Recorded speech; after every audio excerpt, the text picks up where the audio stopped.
Hey guys, welcome Hello. back. We are playing The Lost Vikings. That's a shame. Like I say, we are playing. What usually happens is I'll start playing it, and this like Get distracted. I can only apologise. I imagine this is the most frustrating thing to watch on your behalf. Is like somebody start playing a bit of the level as I am now, and then get invested in an argument.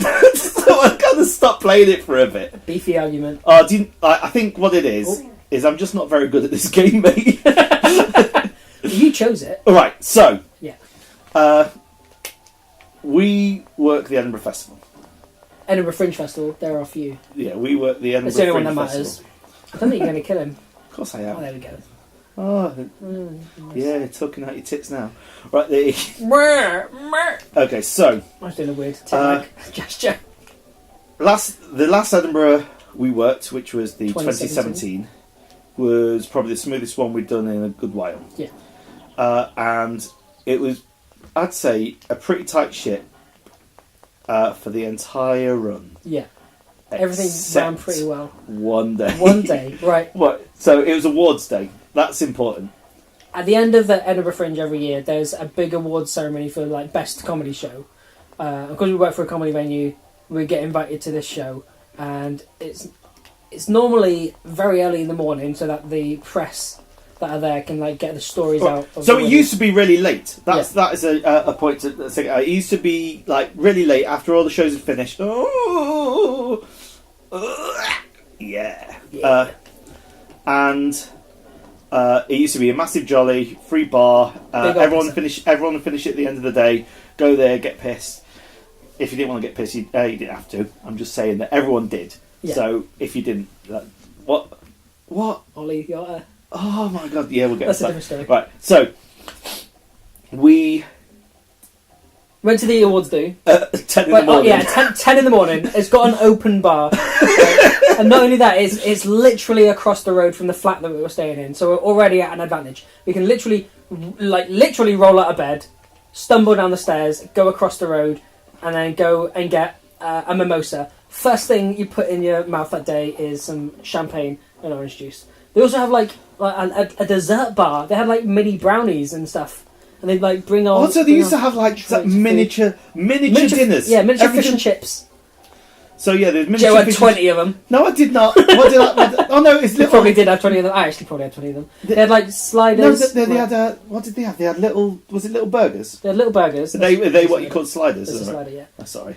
They had miniature fish and chips, which I don't was just do- I like don't do small a bit dinners. of scampi and some fries. Okay. But they had like this year they had like loads of like brownies and flapjacks and croissants and things. I don't remember them at all. That's because we were too busy Oh, getting drunk. All right, so we It drank. was very good. And So we drank a lot at this open bar by 12 midday.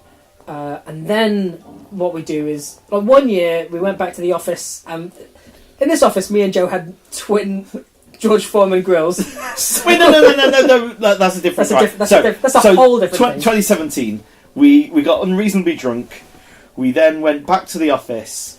For some reason, we carried on. For some genius reason, there was a load of champagne in the office. Some of it had been brought to us by shows to say thanks for being awesome, which we are. They gave us some, and then our boss had bought me a big bottle of champagne, like a big bottle of champagne, or Prosecco, whatever. It had booze in it, and it was bubbly. So we got rid of that pretty quick. And then we took someone else's champagne we probably shouldn't have. Well, the thing was that we were told that we could use some champagne. I think they were a bit upset that we did, but we did replace it, so we're not bad folks. Yeah, no, we did actually replace it. Then...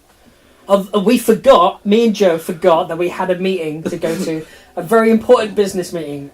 So we went to this business meeting pretty fucked. All right, so... but the only problem was this business meeting was in an ex-alcoholics rehab centre. Yes, it was. Yes, it was. So, which we'd also put a bar in. We're bad humans. Anyway, people. So we. Why did that happen? How does that happen? I don't know. We're going back. Yeah. Right. We're getting an extra room, which is what the meeting was about. All right. So Anyway. yeah, we walked around these. I can remember us getting there, and we got to the door, and we actually had to have a little moment of like trying to compose ourselves, going, "Look, we are too drunk to have a meeting," and so he walked us round. I can remember making a joke, which, from the calibre of what you've seen so far, you'd understand was terrible. And Comedy gold, mate. and right at the end, I don't know why. Yeah. Well, he offered us. He said, "Do you want a drink from the bar, or do you want a drink from our cafe, Do you want like a Fanta or other generic orange-based soft drink?" No. He said, And "Do you then want he was no." He said, "Do you want a coffee or anything?" At the beginning. Yeah. No, he said it at the end because it doesn't matter when. Anyway, Joe says to him at the end, "Do you want a drink from our bar?" And he was like, "No, I'm not allowed to drink anymore." And but the thing is, I instantly tried to take it back. It was like, no, I meant soft drink.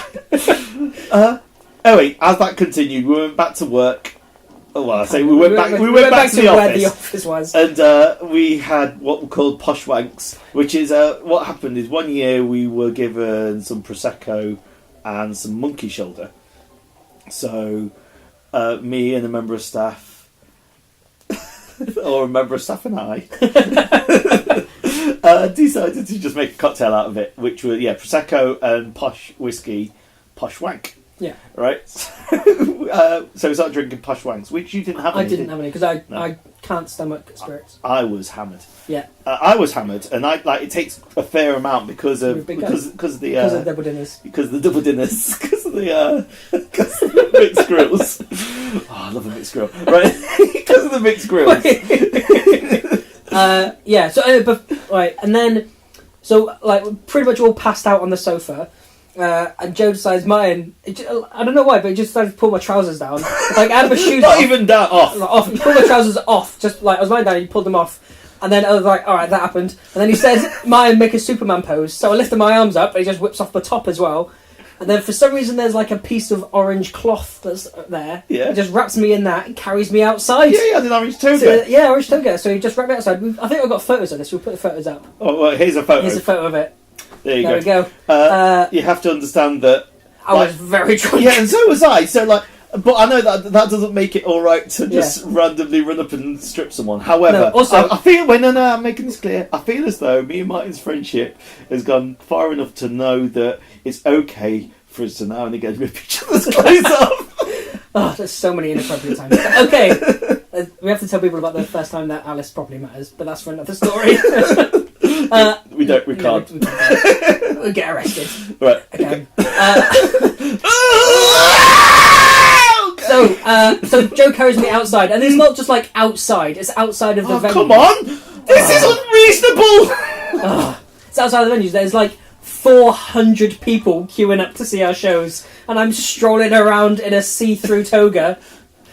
Oh, I could have fucking shit pissed that in the wank. You're not paying attention to the story. No, 300 people. You're there in the toga. Yeah, I am on board. I was there. Yeah, it was good. It wasn't that good. It wasn't. It was diabolical. I think I made out with one of the performers. Really? He was like a 6 foot tall bearded man. Which one? Mickey Pica. Oh, he is a tall man. He is a tall man. I am not a short man. No, wait. I am a short man. You are a short man. I'm not a tall man. Mate, come on. That's why you don't. That's why you only have rice. Yeah. Because I'm a little guy. So then, but now all you're going to pull out is rice. Yeah. Anyway, so we've been really good the whole festival. Everyone's been performing well. Most people have been performing well. So our boss decides what I'm going to do for the staff, because it's going so well, is I'm going to take them all out for a fancy slap-up meal at a really, really posh restaurant. It is a posh restaurant. Little did he know we were all fucking steaming. So we arrive at this fucking restaurant. I've got dressed again. Right. I have got dressed again. So so I'm not going to say names here, but one member of staff had quite a few, is having a bit of a go at Daryl. Well, no names. No names. No names. No names. We'll quick that out. We'll quack his name out. Oh yeah. All right. So yeah, having to go at the boss. Yeah. And no names, but his name. His name. Then another one was like feeling like they'd been left out. But I think they think we plan to, but it's just that we do things on the cuff, and I do things on the cuff all the time, and that for some people is not appropriate, which I understand because I'm a bit all over the place, as you've noticed with this. Case in point. Right. So yeah. Right. I know what to do here. All right. I'm going to go down with Olaf. Oh. All right. So went for that meal, and we're talking about eating meat. Yeah. Basically, we were sat next to my new housemate, who worked for us then, who is a vegetarian. He's now vegan, but kind of not. Oh. It's relentless. No, but do you know what? I do like vegans. Yeah. It's just and I'm sure I'll get to a stage where I'm capable of being one. But I doubt it. But I like mixed grills. Yeah. So anyway, we were talking about that, and we were talking about if you were trapped on like a desert island, and all you had there was a cow, would you eat the cow? And I chime up. So right. Martin's already getting a bit loud.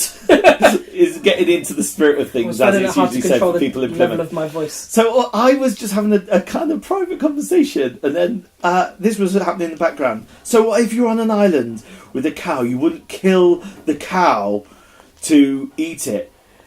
In this very posh restaurant, Martin, I'd fuck it! I wouldn't kill it! That was appropriate.